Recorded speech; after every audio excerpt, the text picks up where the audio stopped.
When I ask you a question, what is one thing you would love to have in the world? A lot of people would say money. A lot of people would say a beautiful wife, a wonderful husband. A lot of people would say, maybe good mental health. But a thing that is also commonly said is I would desire freedom. That is the one thing that I want in the world. And I'm here to tell you that freedom is not as great as what you might think it is.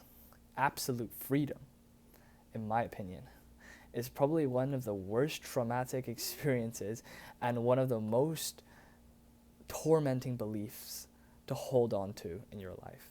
I don't believe that is a wrong belief. I think there are people who uphold that belief and still thrive in their lives. But personally, I look at freedom with a sense of trepidation, absolute freedom. Because freedom, in the most mythical sense, when we're told in our childhood, is that freedom embodies the idea that I can do whatever I want, whenever I want, do whatever to who I want. It's this idea that I am free. Because when we're younger, we're always put in this chokehold where our parents, our teachers, the people around us, the carers, our older siblings, are putting all these rules and expectations upon us. And we didn't like that because we had such a rigorous schedule every single day. In the UK, we were demanded to go to school 18 years of your life, and this is mandatory education. I need to go to school from 8 to 5 every single day for 18 years of my life. And a lot of us might not like that. We don't feel like we thrive. We don't feel like we embody our true selves, our true passion. That's why we desire freedom when we're younger. Another symbolic vision of freedom is, yes, the great country America. For all of the people who are not born in America, who have never been to America, personally, I'm not born in America, and I lived in the UK, so I thought America was the land of the free. It was the best country in the world. We get told this when we're younger because it's the police state of the world. It's the most powerful military in the world. It's the most powerful economy. And we think it's all sunshine and rainbows and beauty. Yet the harsh truth that comes out of it that no one realizes is that absolute freedom. America doesn't even have absolute freedom, by the way. But this freedom brings guns. Coming to America made me realize school shootings occur. There are terrible, terrible things that go on in the streets, such as an overdose of weed in many people. And this is a very tragic thing that happens in a lot of American cities where people are homeless and they're high on weed all the time, and they go begging for money because they need to sustain the amount of weed and the amount of drugs that they're taking. And it's a very sad reality. This is what freedom also brings you. Think about freedom in a more critical sense. Because absolute freedom, what we desire as what we can do, like everything that we can do, like I can do whatever I want, is never possible, right? We must agree that such a thing is never possible because there are laws, there are regulations that keep the society in place. If I was to do whatever I want without consequences, you see, what comes down to it is consequences. We want to do whatever we want without consequences of martial law, of imprisonment, of guilt. These are the consequences that we are trying to avoid. Yet today's society forces you to own up to the consequences. That's the difference between our imaginary freedom and the reality of the freedom that we are given. Because we cannot go onto the street and murder a man and have no consequence. We are free to do so.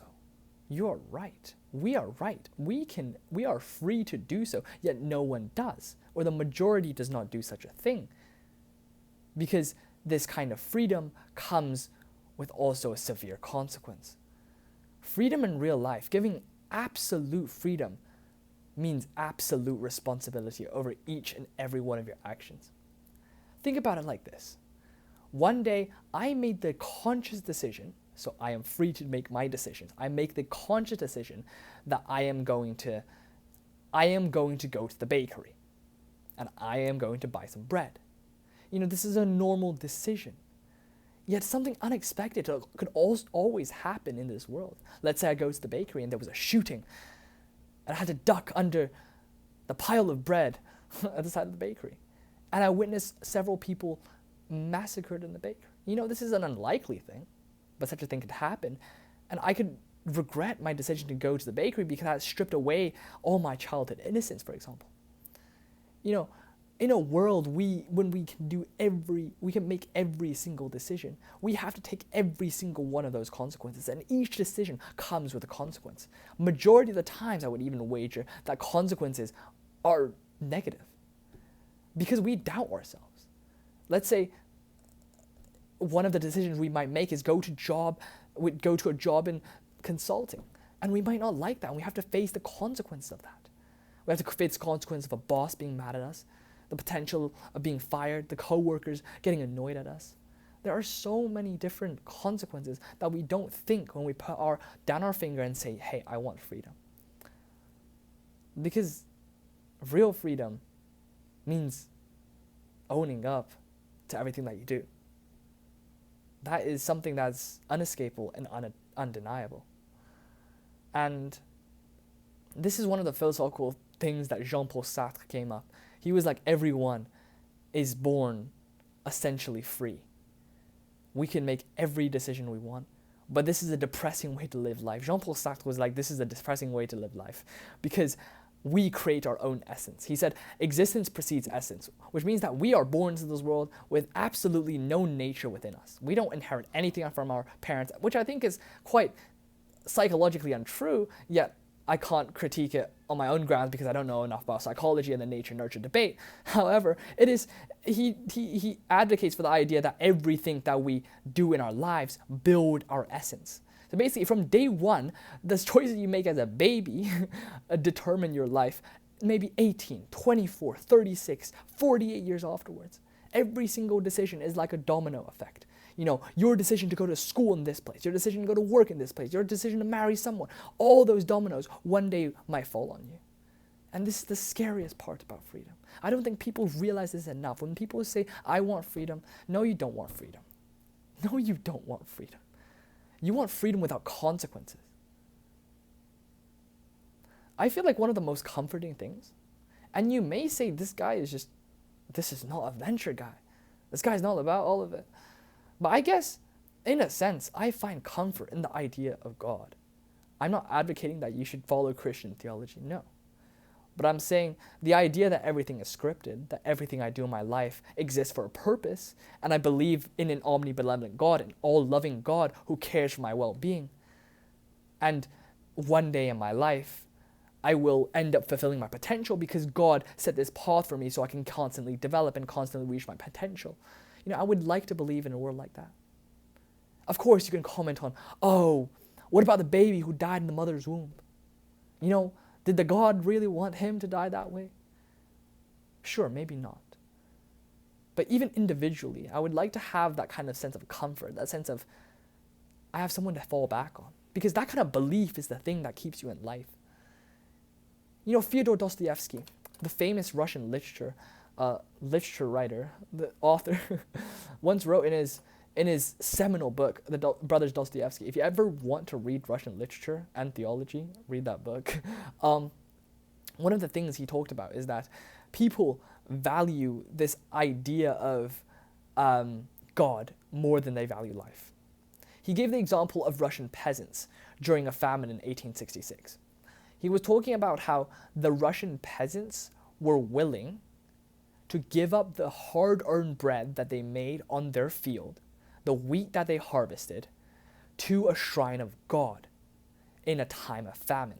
So they were starving, but they are willing to offer these bread and this wheat to God for this emotional support. That just shows how important this belief, this faith is towards humans.